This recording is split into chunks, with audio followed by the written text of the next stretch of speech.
स्वागत है आपको एक बार फिर से मेरे YouTube चैनल पर। तो आज क्लास 12 के रसायन विज्ञान चैप्टर 5 चैप्टर का नाम पृष्ठ रसायन का यह 6वां भाग है। यदि इसके पिछले भाग आप नहीं देखे होंगे तो प्लेलिस्ट में ऑल वीडियो है, वहां से जाकर के वीडियो को देख सकते हैं। तो इस भाग में आज हम लोग पढ़ेंगे उत्प्रेरक का सिद्धांत। उत्प्रेरक कितने सिद्धांत होते हैं? तो याद रखिए उत्प्रेरक के 3 सिद्धांत होते हैं। तीनों सिद्धांतों को बारी बारी से आपको बताया जाएगा। आप सभी विद्यार्थी अपने कॉपी में इसे नोट करते चलिए। तो यहाँ लिख लीजिए उत्प्रेरक के 3 सिद्धांत हैं। उत्प्रेरक के 3 सिद्धांत होते हैं।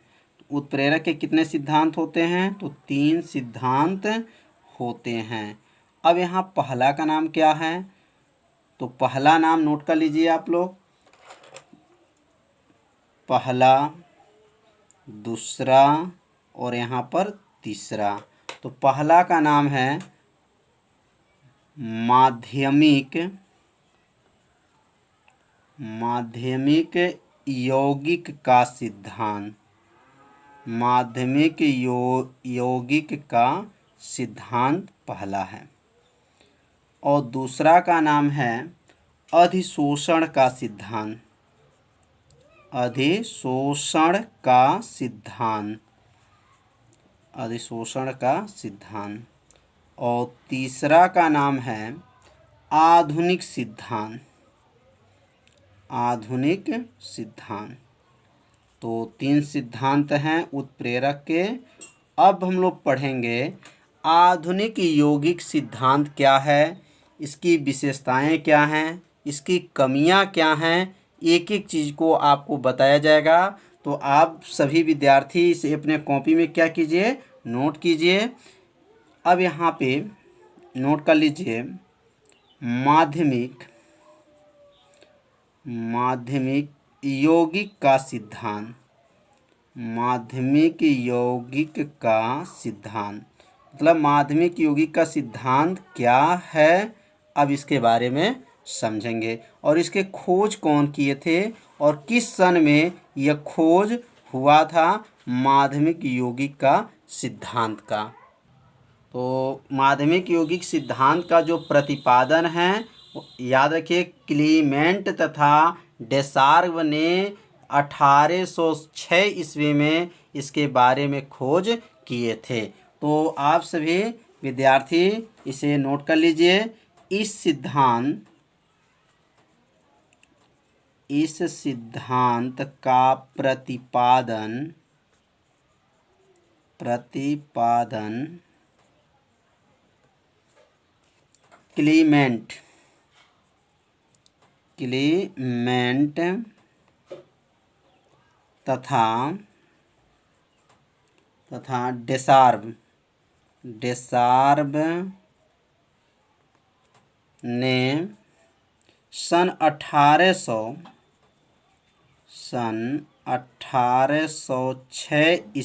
ने सन 1806 ईस्वी में किया था। तो माध्यमिक यौगिक का सिद्धांत किसने किए थे? तो क्लीमेंट तथा डेसार्व ने सन 1806 ईस्वी में किए थे। अब इस सिद्धांत के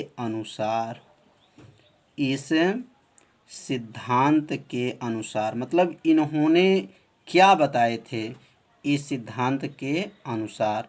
तो इनके नियम को आप सभी विद्यार्थी 2 बार पढ़ लीजिएगा, आपको नियम अच्छे से क्या हो जाएगा, समझ में आ जाएगा। तो इनके जो सिद्धांत हैं, तो सिद्धांत क्या हैं, तो यहाँ आप सभी विद्यार्थी से पहले नोट कर लीजिए और तब उसके बाद से आप इसको 2 बार पढ़ लीजिए। तो अभिकारकों में से एक अभिकारक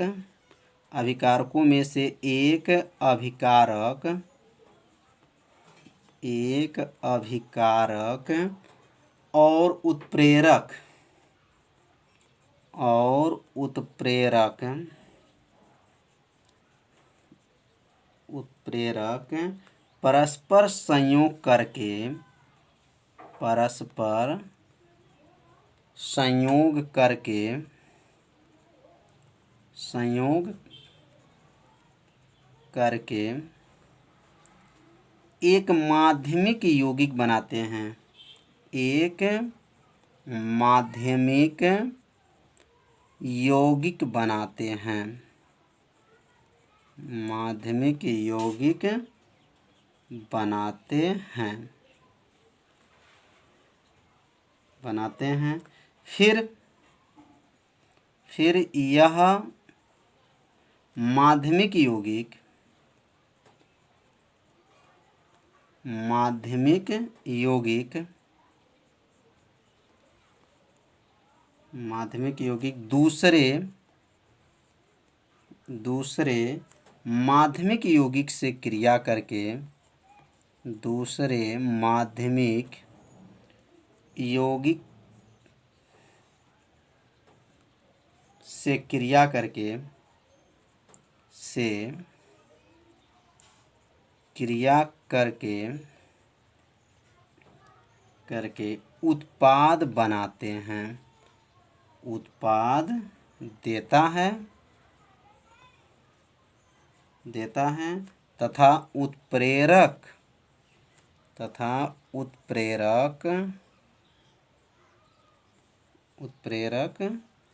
अलग हो जाता है, अलग हो जाता है। तो ये सिद्धांत को आप सभी विद्यार्थी 2 बार पढ़ना है और उसके बाद से उदाहरण जब समझेंगे तो आपका ये नियम तुरंत क्या होगा, याद हो जाएगा। तो यहाँ पे पहले समझेंगे, अभिकारकों में से एक अभिकारक और एक उत्प्रेरक परस्पर क्या करते हैं, संयोग करके क्या बनाते हैं, माध्यमिक यौगिक बनाते हैं। फिर यह माध्यमिक यौगिक दूसरे माध्यमिक यौगिक से क्रिया करके उत्पाद बनाते हैं और उत्प्रेरक को क्या करते हैं, अलग कर लेते हैं। तो अब यहाँ पे एग्जाम्पल समझेंगे, जैसे A+B है, A+B है। अब यह उत्प्रेरक के उपस्थित में जब गर्म करते हैं, ये C जो है उत्प्रेरक है, C क्या है, उत्प्रेरक है। और जब उपस्थित में जब गर्म करते हैं तो यहाँ केमिकल बनता है AB, क्या बना, AB बनता है। अब इन दोनों में से अभिकारकों में से एक अभिकारक किसी को अब यहाँ उत्प्रेरक के साथ क्या करेगा, क्रिया करेगा, क्योंकि यहाँ लिखा है अभिकारकों में से एक अभिकारक। तो इन दोनों में से कोई एक अभिकारक को लेंगे। तो मान लीजिए एक अभिकारक A हो गया और एक जो है उत्प्रेरक, ध्यान देंगे, और उत्प्रेरक का है C है। जब उत्प्रेरक C परस्पर क्या करते हैं, संयोग करते हैं तो क्या बनता है, यहाँ पर AC बनता है। तो AC का नाम हो जाएगा माध्यमिक यौगिक, क्या नाम होगा, माध्यमिक यौगिक बन गया। थोड़ा सा आपको ध्यान देना है, आपको अच्छे से समझ में आ जाएगा। अब यह बन गया माध्यमिक यौगिक। अब यहाँ लिखा गया जब माध्यमिक यौगिक बनता है, फिर यह माध्यमिक यौगिक दूसरे माध्यमिक यौगिक से क्या करता है, क्रिया करता है। अब यहाँ पे जो है माध्यमिक यौगिक का नाम क्या बना है, AC बना है। अब ये दूसरे से क्रिया करेगा, दूसरे मतलब B, जब B से क्रिया करे मतलब A मतलब प्रथम से यहाँ प्रयोग कर चुके हैं, अब बचा B।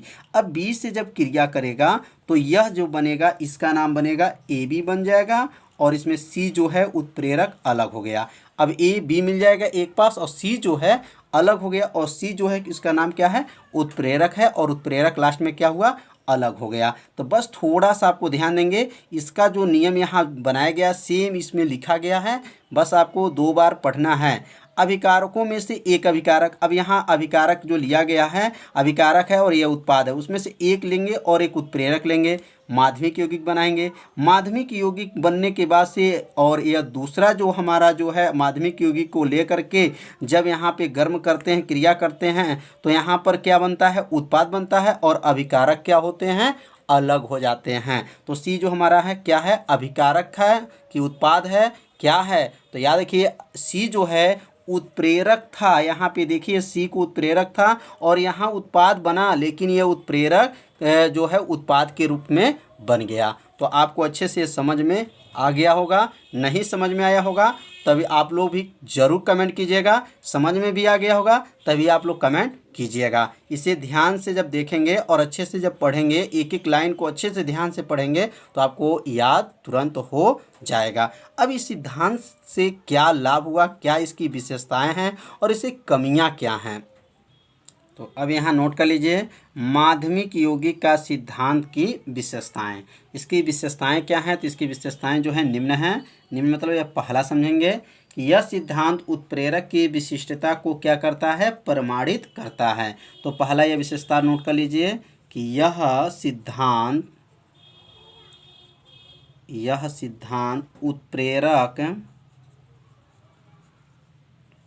उत्प्रेरक की विशिष्टता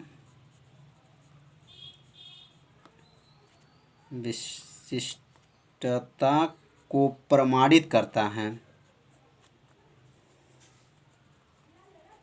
क्या करता है, यह सिद्धांत जो है उत्प्रेरक की विशिष्टता को क्या करता है, प्रमाणित करता है। पहला विशेषता आप लोग को समझ में आ गया होगा कि यह जो सिद्धांत है, माध्यमिक यौगिक जो सिद्धांत है, उत्प्रेरक की विशिष्टता को क्या करता है, प्रमाणित करता है। अब दूसरा विशेषता है कि यह सिद्धांत समांग और विषमांग दोनों प्रकार के उत्प्रेरक की व्याख्या करता है। तो यहाँ नोट कर लीजिए दूसरा, यह सिद्धांत समांग तथा विषमांग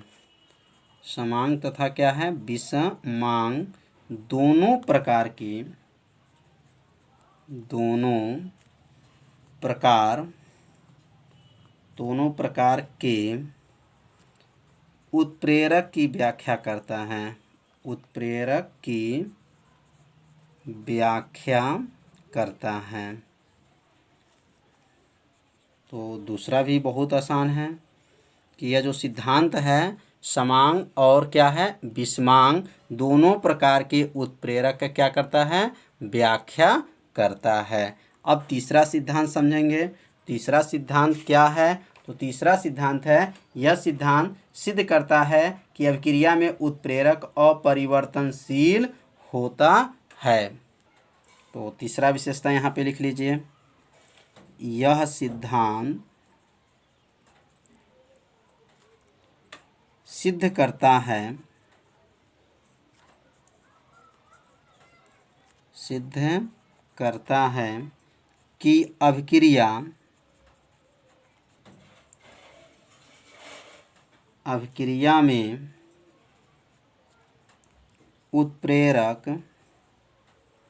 कि अभिक्रिया में उत्प्रेरक जो है अपरिवर्तनशील होता है।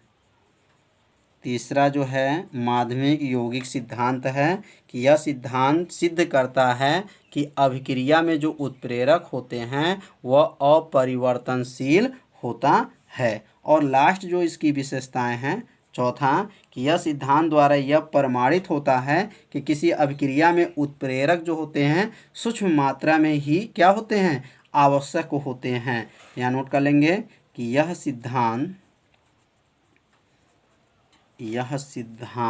द्वारा यह प्रमाणित होता है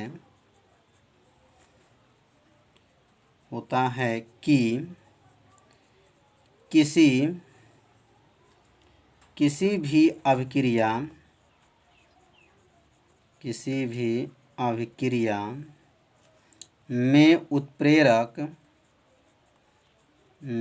उत्प्रेरक की सूक्ष्म मात्रा ही आवश्यक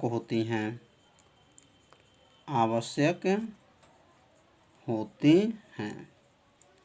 तो यह चौथा विशेषता को ध्यान देंगे कि यह सिद्धांत द्वारा यह प्रमाणित होता है कि किसी भी अभिक्रिया में उत्प्रेरक की जो मात्रा होती है वह क्या होती है, सूक्ष्म मात्रा की क्या होती है, आवश्यकता होती है। सूक्ष्म मतलब कम मात्रा की इसमें क्या होती हैं, आवश्यकता होती हैं। अब इन सिद्धांत की कमियां क्या हैं, माध्यमिक यौगिक सिद्धांत की कमियां क्या हैं। अब यहाँ कमियां नोट कर लीजिए। माध्यमिक यौगिक सिद्धांत की कमियां, माध्यमिक यौगिक सिद्धांत की कमियां, सिद्धांत में क्या कमियां है। तो इस सिद्धांत में कमियां जो है निम्न हैं। पहला समझेंगे। अब पहला है, कुछ अभिक्रियाओं में माध्यमिक यौगिक नहीं बनते हैं। जो कुछ अभिक्रिया ऐसे हैं जिसमें माध्यमिक यौगिक क्या होते हैं, नहीं बनते हैं, इनकी व्याख्या इस सिद्धांत द्वारा नहीं की जा सकती हैं। तो यहाँ कमी जो है क्या है, कुछ जो अभिक्रियाएं होती हैं, यहाँ लिख लेंगे कुछ अभिक्रियाएं, कुछ अभिक्रियाएं में माध्यमिक यौगिक नहीं बनते हैं। कुछ अभिक्रियाएं में क्या नहीं बनते हैं, माध्यमिक यौगिक नहीं बनते हैं। जब नहीं बनते हैं तो क्या है, कमियां हैं। तो माध्यमिक यौगिक नहीं बनते हैं, उनकी व्याख्या इस सिद्धांत द्वारा नहीं किया जा सकता। इस सिद्धांत द्वारा नहीं किया जा सकता, नहीं की जा सकती। पहला समझ में आ गया होगा कि कुछ अभिक्रियाएं में जो हैं माध्यमिक यौगिक जो नहीं बनते हैं, तो इनकी व्याख्या इस सिद्धांत द्वारा क्या किया जाता है, नहीं किया जा सकता है। तो यह जो है सभी अभिक्रियाएं नहीं होते हैं, कुछ अभिक्रियाओं में ये ऐसा जो है माध्यमिक यौगिक नहीं बनते हैं, इसलिए जो है माध्यमिक यौगिक में क्या है, कमियां पाया गया। अब यह इस सिद्धांत जो उत्प्रेरक वर्धक होते हैं, उत्प्रेरक विष होते हैं, में कोई व्याख्या नहीं करता है। तो उत्प्रेरक विष, उत्प्रेरक वर्धक क्या होते हैं, इसके बारे में बताया जा चुका है। आप नहीं देखे होंगे तो प्लेलिस्ट में वीडियो है, वहाँ से जा कर के देख सकते हैं। तो यह सिद्धांत उत्प्रेरक वर्धक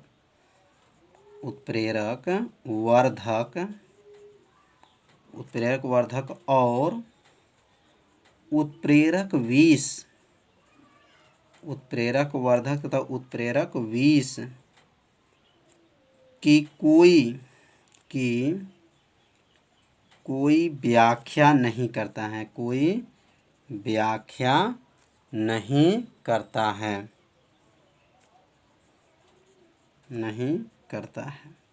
तो दूसरा भी कमी समझ में आ गया होगा कि यह जो सिद्धांत होता है उत्प्रेरक वर्धक और उत्प्रेरक विष की कोई क्या करता है, व्याख्या नहीं करता है। तो आज का पढ़ाई कैसा लगा, आप सभी विद्यार्थी कमेंट करके ज़रूर बताइए। और आप सभी विद्यार्थी इसे अपने कॉपी में क्या कीजिए, नोट करते भी चलिए, जिससे आपको एक नोट्स भी तैयार हो जाएगा। अब हमारा दूसरा जो सिद्धांत है अधिशोषण का सिद्धांत है। तो अधिशोषण का जो सिद्धांत है वह कल के वीडियो में बताया जाएगा। तो कल का वीडियो आप सभी विद्यार्थी देखना न भूलिएगा, क्योंकि यह 3 सिद्धांत बहुत ही IMP है। तो आज का वीडियो इतना ही। यदि आप चैनल पर पहली बार आए हैं तो मेरे चैनल को सब्सक्राइब और बेल आइकन घंटी के ऑप्शन को जब ओके करेंगे तो उसमें 3 ऑप्शन आता है, तो ऑल वाले ऑप्शन को आप लोग ओके कर